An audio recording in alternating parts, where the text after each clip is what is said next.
இந்தியாவில் நாளுக்கு நாள் ஜனநாயகம் சிதைக்கப்பட்டு வருகிறது என்று குற்றம் சாட்டியுள்ள திருமாவளவன், குடியரசுத் தலைவர் உரைக்கு பிரதமர் பதிலுரை பேசாதது தலைக்குனிவு என விமர்சித்துள்ளார்.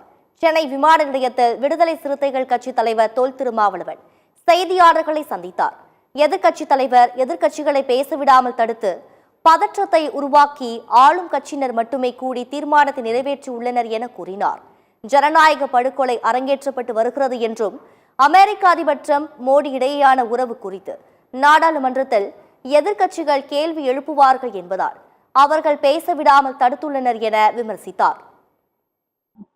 இந்திய பாராளுமன்ற வரலாற்றிலேயே இதுவரையில் குடியரசுத் தலைவருக்கு நன்றி தெரிவிக்கும் தீர்மானத்தின் போது பிரதமர் பதிலுரை ஆற்றாமல் அந்த தீர்மானம் நிறைவேற்றப்பட்டிருப்பது இதுதான் முதல் முறை. எதிர்க்கட்சிகளை, எதிர்க்கட்சி தலைவரை பேச விடாமல் தடுத்து பதற்றத்தை உருவாக்கி ஆளும் கட்சியினர் மட்டுமே கூடி அந்த தீர்மானத்தை நிறைவேற்றியிருக்கிறார்கள். நாளுக்கு நாள் ஜனநாயகம் சிதைக்கப்பட்டு வருகிறது. ஜனநாயக படுகொலை அரங்கேற்றப்பட்டு வருகிறது.